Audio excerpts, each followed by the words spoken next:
chargeur bi mooy wax négocier ba saa marchandise ñu ko par exemple pièce détachée la day am huile ah ñun transporteur bu ñu ko defalee ba ñëw au retour ñun dañ koy raxas te ñun fayuñu fret transport lañ def ñun il faut ñu raxas ko pour mën ko dugal biir Dubaï ce qui n'est pas normal. donc yoon transport nekkul foofu. warul am application systématique warul am je suis tout à fait d'accord avec les clients. je suis tout à fait d'accord avec les clients. par contre su fekkee ne conteneur bi dafa tilim ñu livré ko réceptionnaire bi man borom conteneur bi lan laay def nan laay def ba su fekkee ne man maay raxas conteneur bi nan laay def ba facturer frais de nettoyage yooyu te waaj client bi jël na marchandise am ba pare nan laay def loolu rek laa leen di laaj. man d'accord mooy ñuy def facturation systématique. donc non la difficulté c'est la systématisation de cette rubrique de facturation. La proposition c'est facturer en suivant les situations.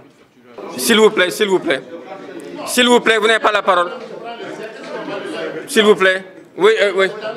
S'il vous plaît proposition bi. Il ne peut pas avoir de nettoyage dans un conteneur. Les gestionnaires de parc, ils sont suffisamment usés. Mais j'ai travaillé dans des compagnies où on importe des bulles, on les met dans les conteneurs avant de mettre le sel, de manière à absorber l'humidité. Donc il y a des dispositions à prendre. Ce cleaning-là ne doit pas exister. C'est un faux frais. dañuy defar pièce détachée. S'il vous plaît. may leen ma wax man rek a fi nekk. waaw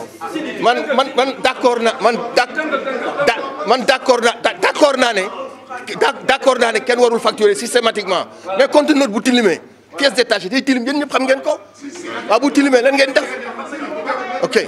Maintenant vous faites la concurrence déloyale da ngeen am transport yéen a ngi ñuy bëgg a rey ce que dañuy génnuma sujet mais génnuma dama la bëgg a mais may ma jox la information professeur dama lay wax li tax ñu indi nettoyage. Je vous en prie, vous sortez du sujet. dama lay wax li tax ñu indi nettoyage. Vous sortez du sujet.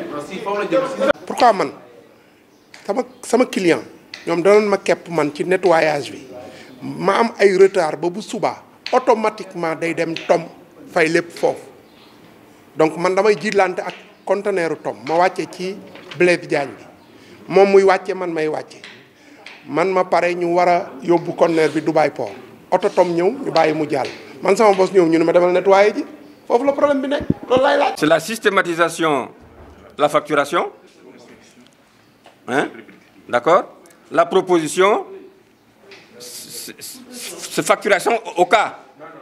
Si le conteneur revient il est sale facturation au cas hein mais il fallait vérifier on peut de vérifier non. Nous tous on a besoin que cette boîte-là soit disponible pour pouvoir opérer. Ça veut dire transporter une marchandise. Un conteneur ça a une vocation. Je ne suis pas chargeur. Je suis transitaire, je suis transporteur. Mais quand même, il faut dire les choses. Nous travaillons avec les boîtes, on en a besoin de la disponibilité. Les délais qui sont là ont été discutés et c'est raisonnable.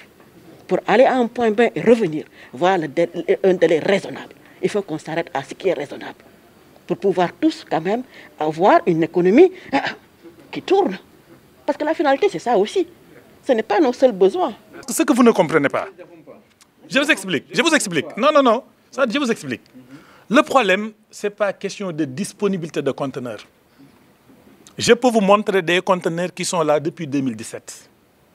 Il y a assez de conteneurs au Sénégal.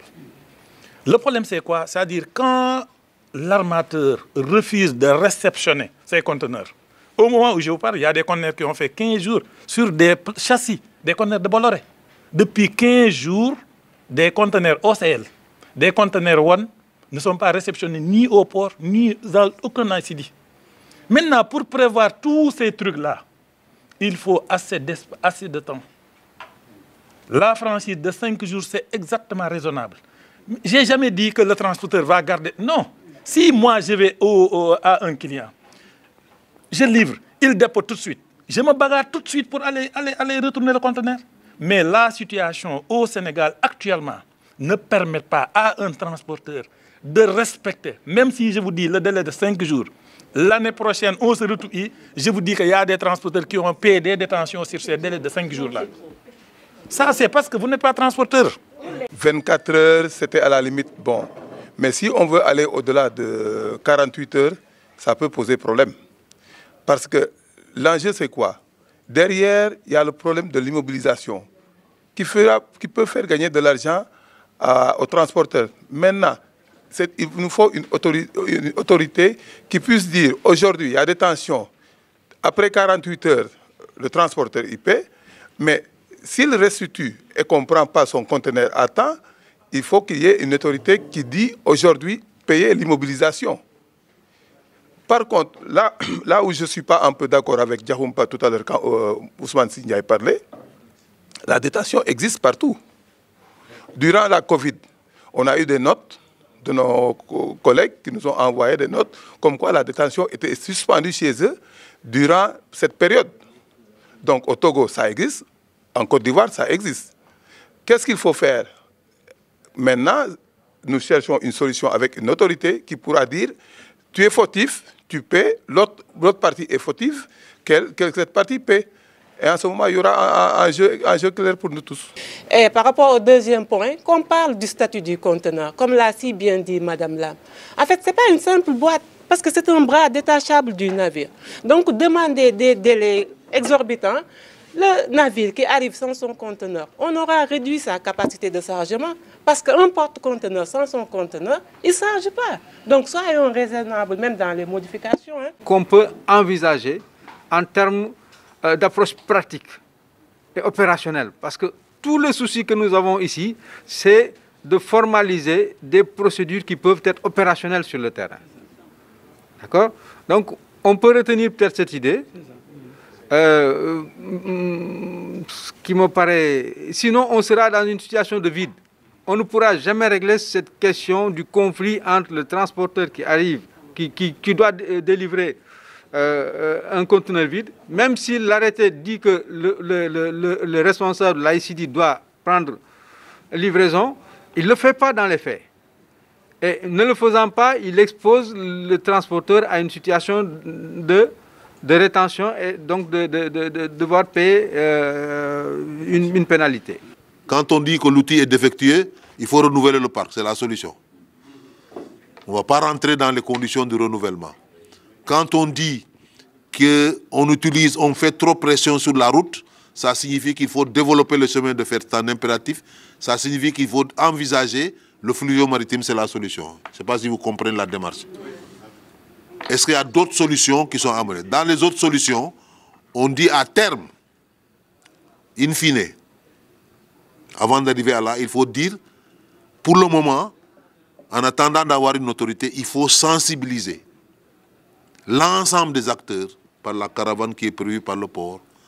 Il faut prévoir du renforcement de capacité en formation des agents et in fine, le développement de corridors peut-être va demander, si les solutions qu'on a prises ne peuvent pas aller à machin, la mise en place d'une autorité de gestion des corridors.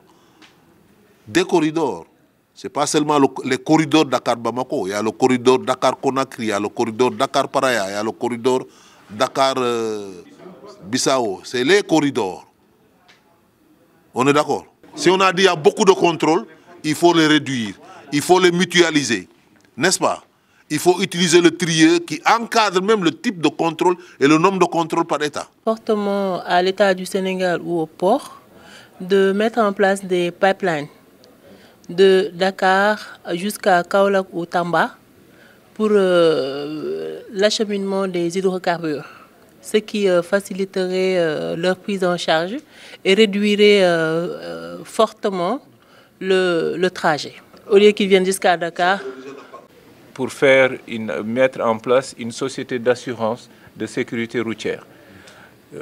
Je pense que quand vous allez aux États-Unis, vous payez $60, vous avez AAA. Partout où vous êtes, vous appelez le numéro vert et ils viennent vous secourir. Je parle plus pour les transporteurs sénégalais et par extension pour nos amis maliens et des autres corridors. L'appui de la douane, des convois. Parce que aussi, le constat est que au moment où les douaniers escortaient les camions, il y avait moins de contrôle. Parce que j'ai eu à faire la route avec des douaniers. De Dakar à Kidira, on n'a pas été arrêté, le convoi n'a pas été arrêté ni par un policier ni par un gendarme. Vous avez compris? Donc quand on organise les convois, il y a un agent de la douane dans le véhicule. Là, au poste de contrôle, c'est l'agent qui descend avec les documents, qui présente les documents, et là, les camions continuent. Maintenant, comme il n'y a plus d'escorte physique, c'est ce qui amène la redondance. L'organisation des convois,